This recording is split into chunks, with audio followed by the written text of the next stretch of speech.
പലപ്പോഴും ഒരു കോമൺ ആയിട്ടുള്ള സേയിങ് ഉണ്ട്. നമ്മളുടെ ഒരു മാരിറ്റൽ റിലേഷൻഷിപ്പിൽ ആ എക്സ്ട്രാ മാരിറ്റൽ അഫയേഴ്സുകളാണ് ആ റിലേഷൻഷിപ്പ് താറുമാറാവാൻ അല്ലെങ്കിൽ ഡൈവോഴ്സിനുള്ള കാരണമെന്ന് പറയുന്നത്. The root cause of divorce is the affairs. തീർത്തും തെറ്റായിട്ടുള്ളൊരു കാര്യമാണ്. ശരിയാണ്, ഒരു പക്ഷേ അഫയേഴ്സ് ഒരു താറുമാറായി കൊണ്ടിരിക്കുന്ന ഒരു മാരിറ്റൽ റിലേഷൻഷിപ്പിനെ ഡൈവോഴ്സിലേക്ക് കൊണ്ടെത്തിച്ചിട്ടുണ്ടെങ്കിലും യഥാർത്ഥ കാരണം ഒരു കപ്പിൾസ് ഒരു മാരീഡ് റിലേഷൻഷിപ്പിലുള്ള പാർട്ട്നേഴ്സ് ഡൈവോഴ്സ് ആവാനായിട്ടുള്ള കാരണം എന്ന് പറയുന്നത് ഒരിക്കലും ഒരു എക്സ്ട്രാ മാരിറ്റൽ റിലേഷൻഷിപ്പ് ആവാനായിട്ടുള്ള സാധ്യത കുറവാണ്. പലപ്പോഴും റിലേഷൻഷിപ്പിൽ പ്രശ്നങ്ങൾ ഉണ്ടാകുമ്പോഴാണ് കപ്പിൾസിലെ ഒരാൾ പുറത്ത് ഒരു റിലേഷൻഷിപ്പിൽ നിന്നും അർത്ഥം കണ്ടെത്താനും അല്ലെങ്കിൽ സ്നേഹം തേടാനൊക്കെ ശ്രമിക്കുന്നത്. ഈ പ്രശ്നങ്ങളാണ് പലപ്പോഴും ഈ അഫെയറിലോട്ട് ലീഡ് ചെയ്യുന്നത്. ഈ അഫെയറുകളാണ് ചിലപ്പോഴൊക്കെ ഒരു ഡൈവോഴ്സിന് കാരണമായിട്ട് മാറുന്നത്. ഇനി ഈ അഫെയറുകൾക്കുള്ള പ്രധാനപ്പെട്ട കാരണം എന്ന് പറയുകയാണെങ്കിൽ അത് പലപ്പോഴും റിലേഷൻഷിപ്പിൽ ഒരു പാർട്ട്ണർക്ക് അല്ലെങ്കിൽ ഒരു ഇൻഡിവിജ്വലിന് ഫീൽ ചെയ്യാൻ സാധിക്കാത്ത അല്ലെങ്കിൽ ലഭിക്കാത്ത സ്നേഹം, കെയറിങ്, സപ്പോർട്ട്, ഇൻറ്റിമസി, അതുപോലെ തന്നെ ആക്സെപ്റ്റൻസ് മുതലായവയൊക്കെ മൂലം അവർ അത് പുറമേൽ നിന്നും നേടാൻ വേണ്ടിയിട്ട് ശ്രമിക്കുന്നതാണ്. അങ്ങനെ ശ്രമിക്കുന്നത് കൊണ്ടാണ് പലപ്പോഴും അവർ എക്സ്ട്രാ മാരിറ്റൽ അഫെയറിന് പോകുന്നത്. ഇതൊരിക്കലും പൂർണ്ണമായിട്ടും സെക്സിനെ മാത്രം ബന്ധപ്പെട്ട് കിടക്കുന്ന കാര്യമല്ല. അതായത് സെക്സിന് വേണ്ടി മാത്രമല്ല ഒരാൾ ഒരു എക്സ്ട്രാ മാരിറ്റൽ റിലേഷൻഷിപ്പിൽ ഏർപ്പെടുന്നത്. പലപ്പോഴും ഇതൊരു പക്ഷേ സപ്പോർട്ട്, കരുതൽ, കൺസേൺ, അണ്ടർസ്റ്റാൻഡിങ്, റെസ്പെക്ട്, ആക്സെപ്റ്റൻസ് മുതലായവയ്ക്കൊക്കെ വേണ്ടിയിട്ടായിരിക്കും. സോ ഇത് മനസ്സിലാക്കുക.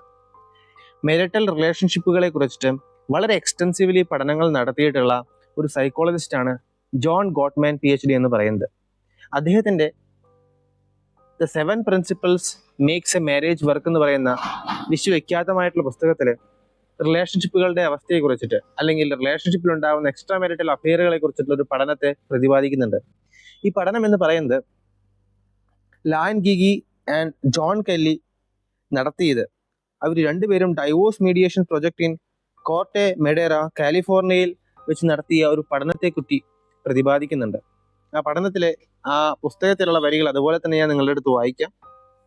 80% of divorced men and women said their marriage broke up because they gradually grew apart and lost a sense of closeness, or because they did not feel loved or appreciated.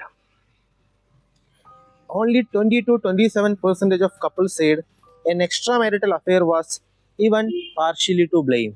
അതായത് 80% divorce ചെയ്തിട്ടുള്ള പുരുഷന്മാരും സ്ത്രീകളും പറയുന്നത് എന്തെന്ന് വെച്ച് കഴിഞ്ഞാൽ അവർ രണ്ടുപേരും separate ആവാനായിട്ടുള്ള കാരണം എന്തെന്ന് വെച്ച് കഴിഞ്ഞാൽ രണ്ടുപേർക്കും തമ്മിലുള്ള ഒരു ക്ലോസ്നെസ്, അതുപോലെ തന്നെ തമ്മിൽ തോന്നുന്ന സ്നേഹവും അപ്രീസിയേഷനും ഒക്കെ വളരെ കുറഞ്ഞു പോയി.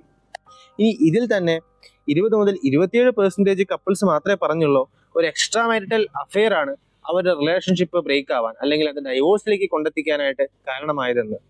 സോ നിങ്ങൾ മനസ്സിലാക്കുക, റിലേഷൻഷിപ്പ് ഡൈവോഴ്സ് ആവാനായിട്ടുള്ള കാരണം എന്ന് പറയുന്നത് ഒരിക്കലും പൂർണ്ണമായും ഒരു എക്സ്ട്രാ മാരിറ്റൽ അഫെയർ അല്ല.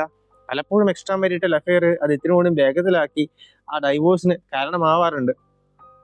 ഈ എക്സ്ട്രാ മാരിറ്റൽ അഫെയറിന് തന്നെ കാരണം എന്ന് പറയുന്നത് പലപ്പോഴും ആ റിലേഷൻഷിപ്പിൽ കലുഷിതമാവുന്നതും അവർ രണ്ടുപേരും തമ്മിൽ മനസ്സിലാക്കാൻ സാധിക്കാത്തതും തമ്മിലുണ്ടായിരുന്ന respect, closeness, intimacy, acceptance, support മുതലായവയൊക്കെ കുറഞ്ഞു വരുന്നതും ഒക്കെയാണ്.